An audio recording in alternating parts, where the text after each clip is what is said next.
प्यारे बच्चों, हिंदी की कक्षा में आपका एक बार फिर से स्वागत है। तो आज आपको पता है, आज हम अपना नया पाठ आज्ञाकारी घटोत्कच के बारे में पढ़ेंगे। और घटोत्कच किसके पुत्र थे? भीम के पुत्र थे। और ये एक कहानी नहीं है, ये नाटक के रूप में।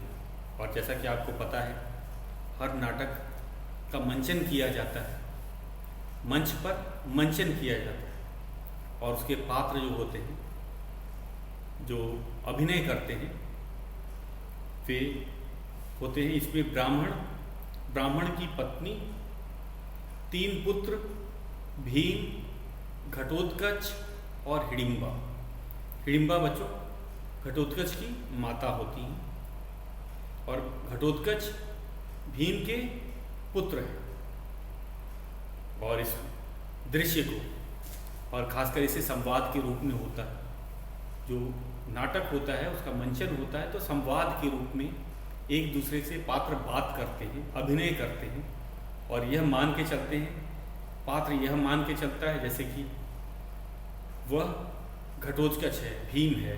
अलग अलग पात्र अपने आप को पूरी तरह से यह मान के चलता है कि वह जो उसको पात्र दिया गया है वह उसी की तरह अभिनय करे। अभिनय का अर्थ होता है एक्टिंग, और जो अभिनय करता है उसे अभिनेता कहा जाता है। तो पात्र एक तरह से अभिनेता होते हैं। और ये कहानी बहुत ही, जो हम कहेंगे जो नाटक है, ये बहुत ही शिक्षाप्रद भी है, शिक्षाप्रद।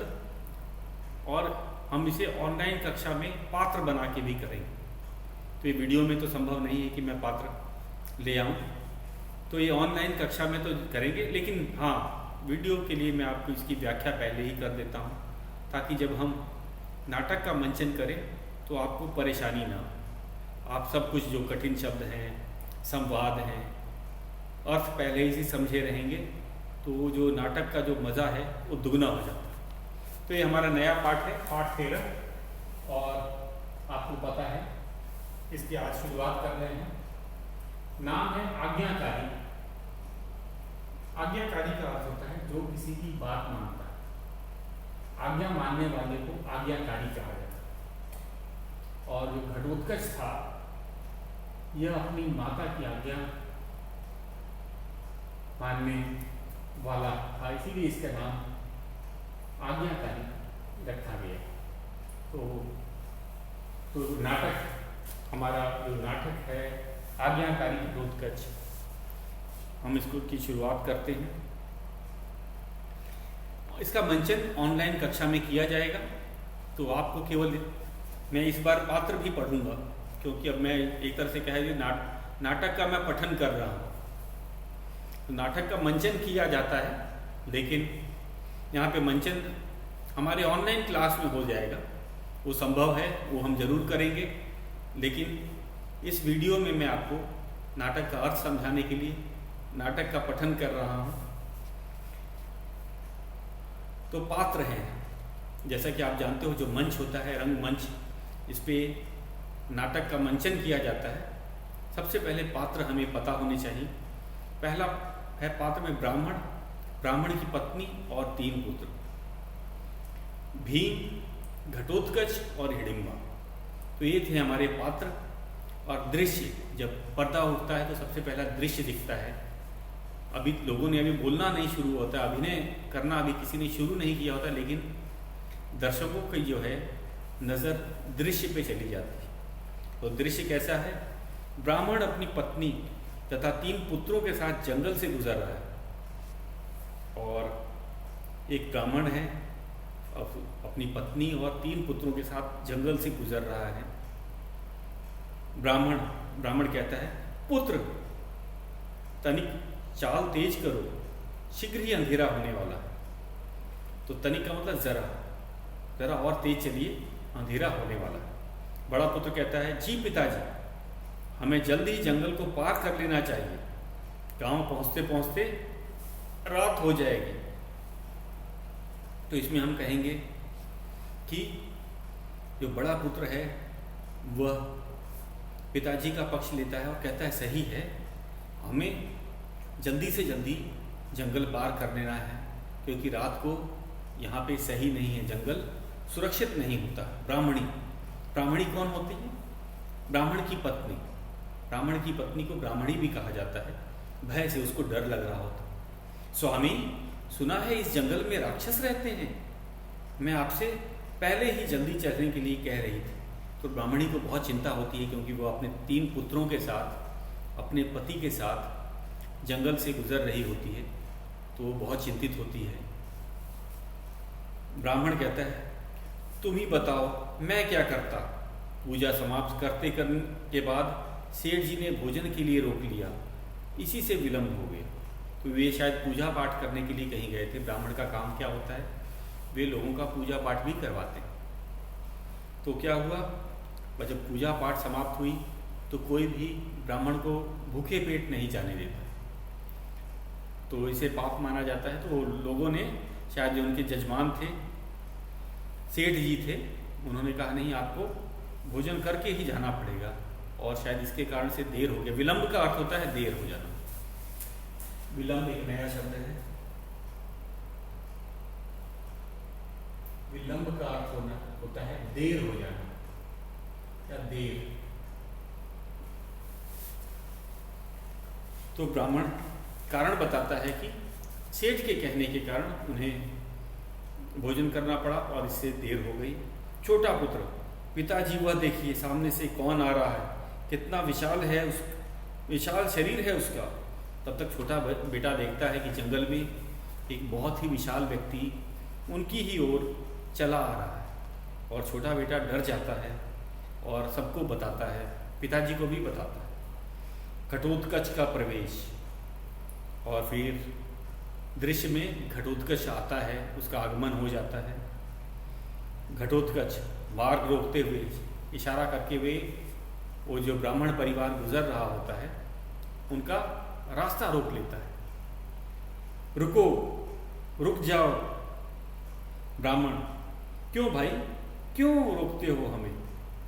कौन हो तुम, क्या चाहते हो? तो ब्राह्मण ने फौरन उससे सवाल किया कि अरे हमें क्यों रोकते हो, और हमें रोकने का क्या कारण हो, और आप कौन हो? तो घटोत्कच कहता है, मैं घटोत्कच हूँ, मेरी माता को व्रत का पारायण के लिए एक मनुष्य की आवश्यकता है, मनुष्य की आवश्यकता है, तुम में से किसी एक को मेरे साथ चलना होगा। तो बच्चों, ये सबसे पहली बात है व्रत का पारायण।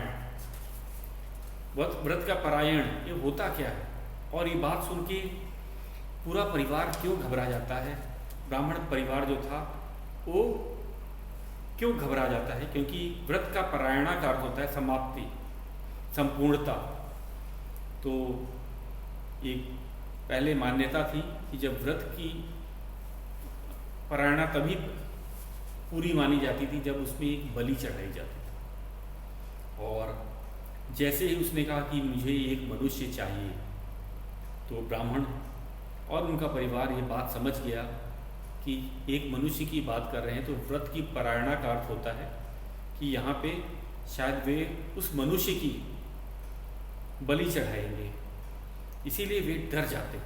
ब्राह्मण परिवार घबराकर एक दूसरे को देखता है, और क्योंकि वह किसी एक सदस्य को ले जाना चाहता था, तो ये पहले कुप्रथा कही जाएगी कि मनुष्यों की बलि या पशुओं की बलि अब तो रोक लगा दी गई है।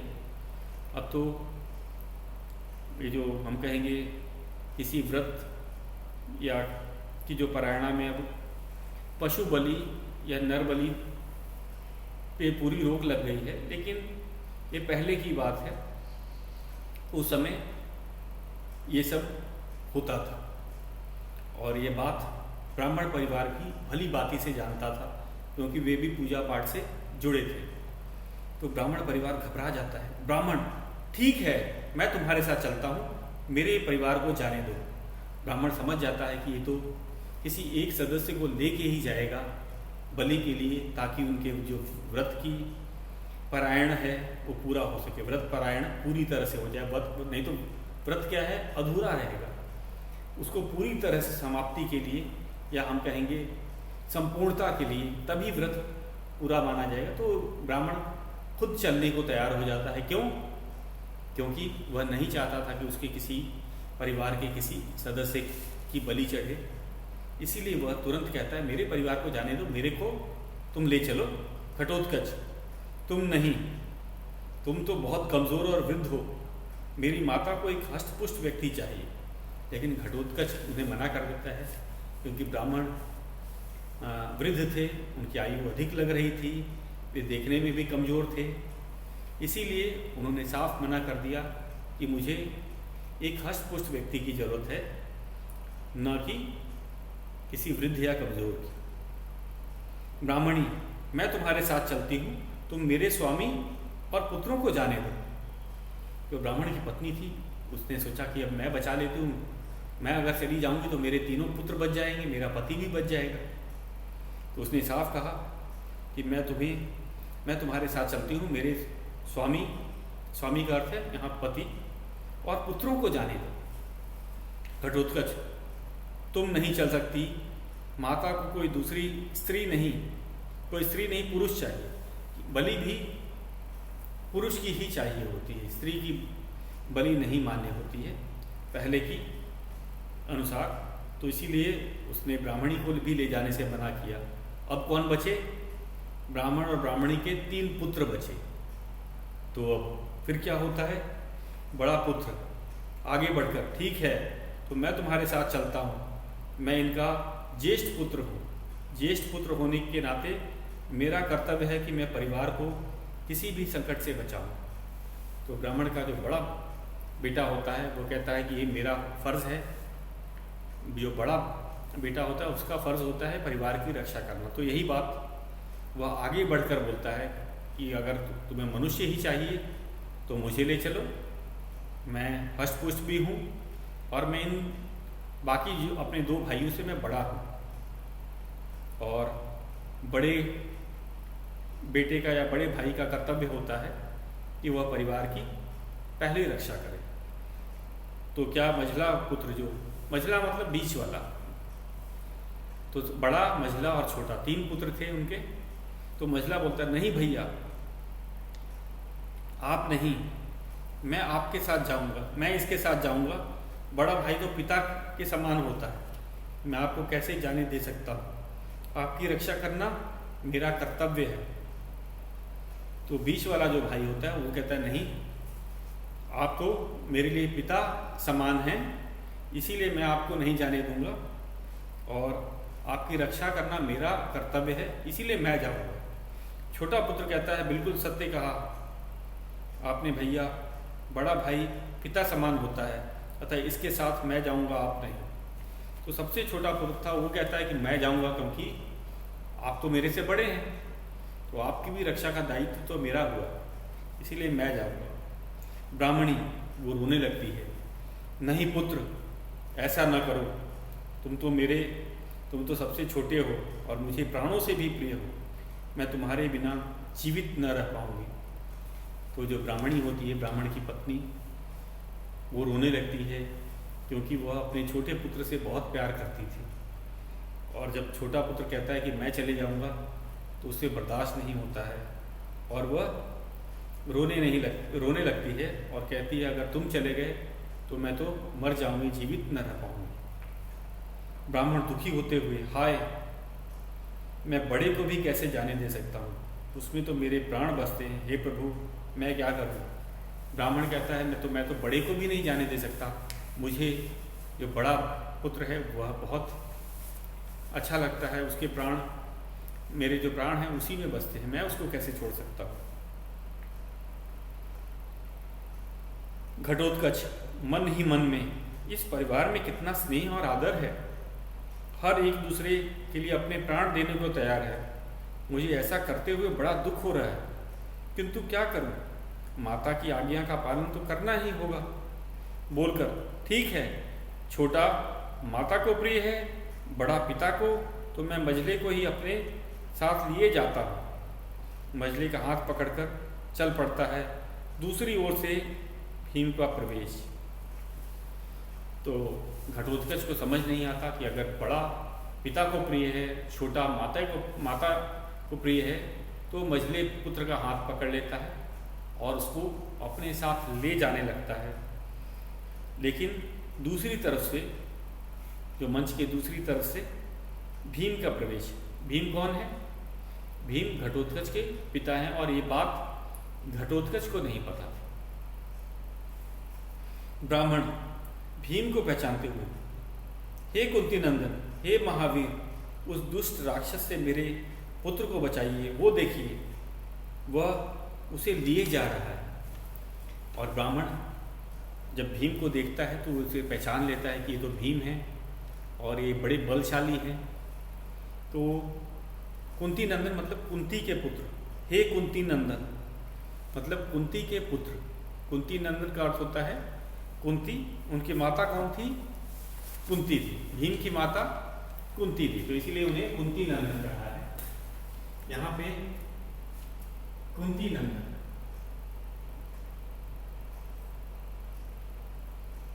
कुंती नंदन, ये नया शब्द आपने सुना होगा। कुंती के पुत्र।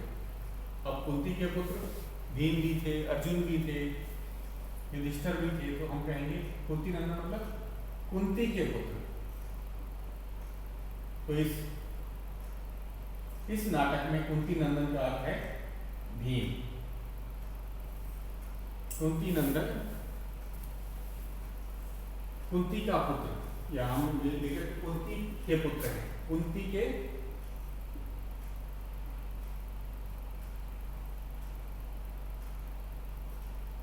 पुत्र।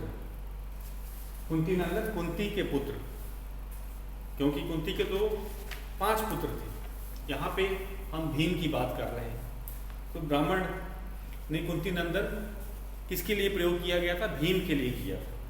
हे महावीर, क्योंकि भीम बलशाली थे, वीर थे, और वह हम कहेंगे कमज़ोर या असहाय की मदद करने वाले थे। इसीलिए उन्होंने कहा, उन्होंने हाथ जोड़ करके उन्हें कहा कि मेरे पुत्र को दुष्ट राक्षस से बचाओ। देखो वह मेरे पुत्र को लेके जा रहा है, क्योंकि घटोत्कच जो ब्राह्मण के मझले पुत्र का हाथ पकड़ के अपने माता के पास ले जा रहे हैं। तो भीम क्या बोलते हैं? ब्राह्मण देवता, आप घबराइए नहीं, आपके पुत्र को कुछ नहीं होगा। घटोत्कच से, ए रुको, रुक जाओ, ब्राह्मण पुत्र को छोड़ दो, मैं तुम्हारे साथ चलता हूँ। तो भीम उसको रोकते हैं कि भाई ब्राह्मण के पुत्र को छोड़ दो, अगर आपको ले ही जाना है तो मुझे ले जाओ। घटोत्कच पलट कर देखता है कि ये कौन मुझे बुला रहा है, कौन कह रहा है कि इसको छोड़ दो, मुझे ले चलो। घटोत्कच, तुम चलना चाहते हो तो तुम चलो, मैं इसे छोड़ देता। तो घटोत्कच देखता है कि अरे एक तो पहले ही ये काफ़ी बली आदमी है, हष्ट-पुष्ट आदमी है, तो ये तो और अच्छा रहेगा। तो उसने कहा कि चलो ठीक है, मैं इस ब्राह्मण के मझले पुत्र को छोड़ देता हूँ और तुमको ले लेता हूँ, क्योंकि तुम चलना भी चाहते हो भीम, किंतु मैं ऐसे ही तुम्हारे साथ नहीं चलूँगा, तुम्हें मुझसे युद्ध करके बलपूर्वक मुझे ले जाना होगा। तो भीम शर्त रखते हैं कि भाई मैं भी वीर हूँ, मैं तुम्हारे साथ ऐसे पीछे पीछे नहीं चलूँगा। हाँ, अगर आप ले जाना चाहते हो तो बलपूर्वक, मतलब मुझे ज़बरदस्ती पकड़ के ले जाना होगा और युद्ध करना पड़ेगा। तो घटोत्कच, शायद तुम नहीं जानते कि मैं कौन हूँ, मुझसे युद्ध करके व्यर्थ ही अपनी मृत्यु को निमंत्रण दे रहे हो। मेरे पास समय नहीं है, मेरी माता हिडिंबा मेरी प्रतीक्षा कर रही होगी। तो घटोत्कच भीम को कहते हैं कि मृत्यु को निमंत्रण देना मतलब ये मुहावरा है, मतलब क्यों आप मौत के मुंह में जाना चाहते हो, क्योंकि मेरे से युद्ध करके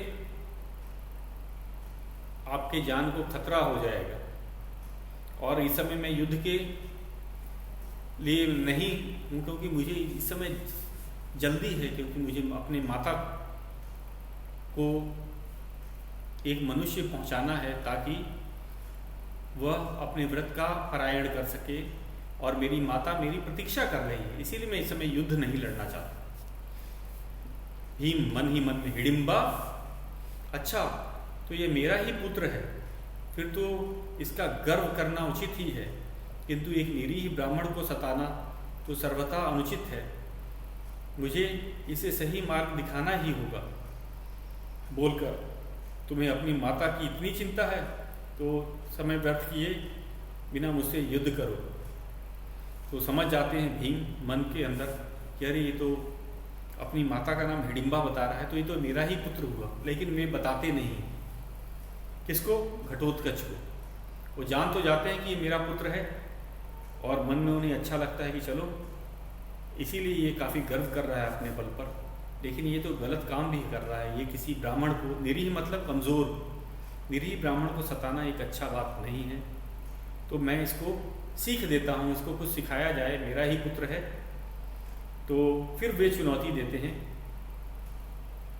तो कहता है अपनी माता की अगर तुम इतनी चिंता कर रहे हो कि मेरी माता मेरा इंतज़ार कर रही हैं, प्रतीक्षा कर रही हैं, तो तुम समय क्यों व्यर्थ करो, मुझसे तुरंत युद्ध करो, मुझे हरा दो और मुझे अपने साथ ले जाओ।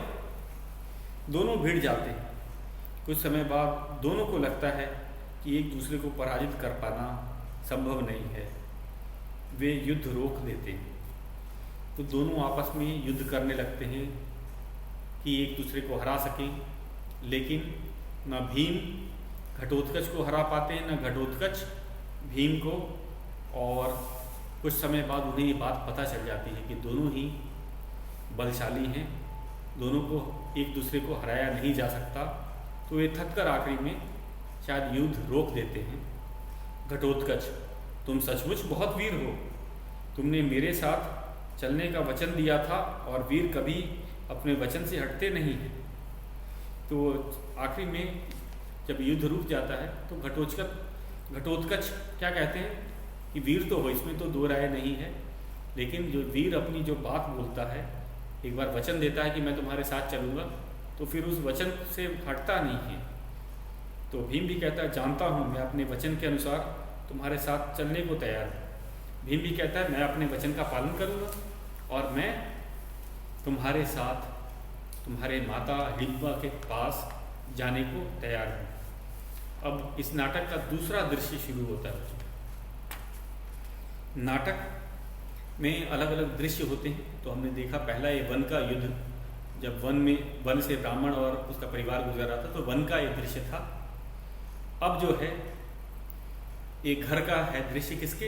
हिडिंबा के घर के बाहर घटोत्कच की प्रतीक्षा में खड़ी है। हिडिंबा कौन थी? घटोत्कच की माता। वे इंतजार कर रही थी कि मेरा पुत्र किसी मनुष्य को लेने गया है, अभी लौट कर आता ही होगा। तो घर के बाहर इंतज़ार कर रही थी। घटोत्कच जब माँ को देखता है तो क्या बोलता है? माँ देखो मैं आपके लिए कितना बलशाली मनुष्य लेकर आया।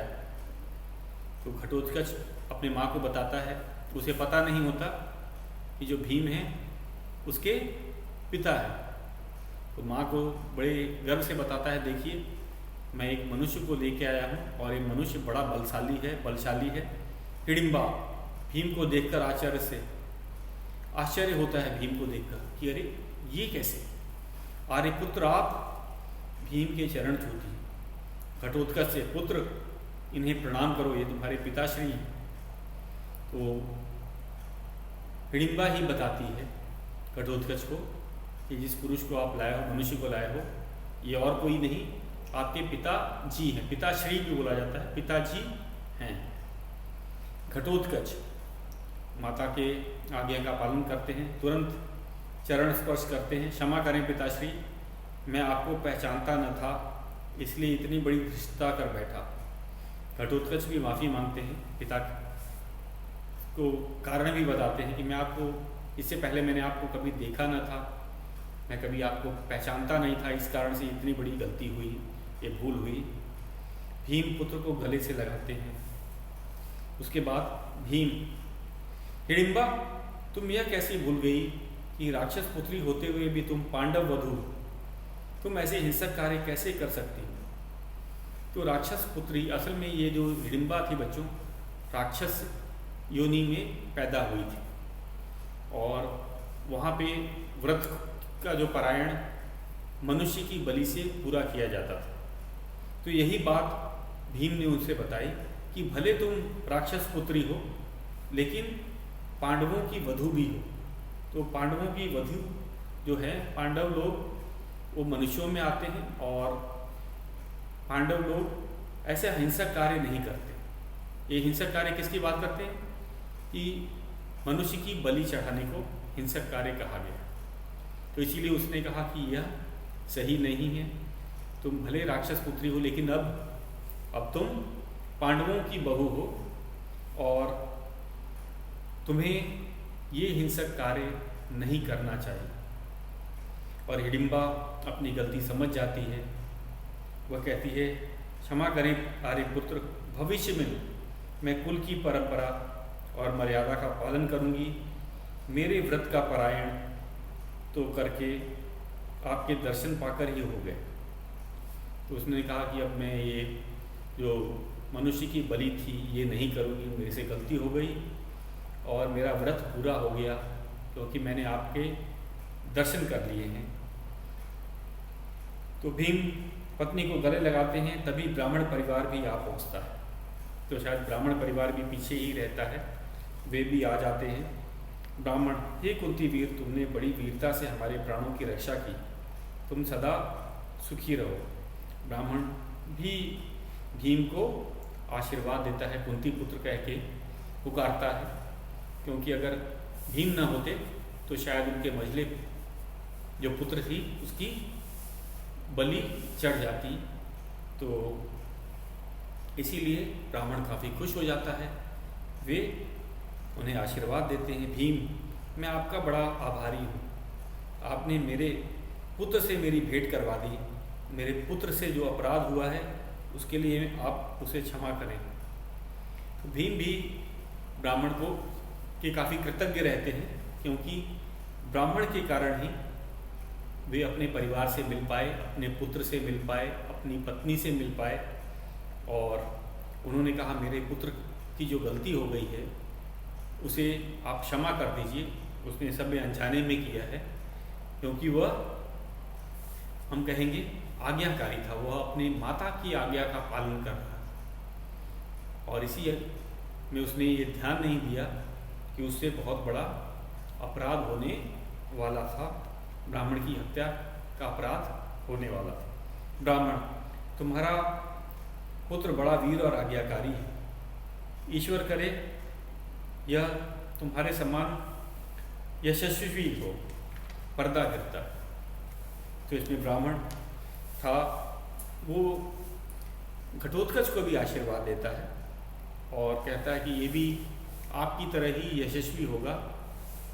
तो ये था बच्चों हमारा नाटक पाठ 13, आज्ञाकारी घटोत्कच।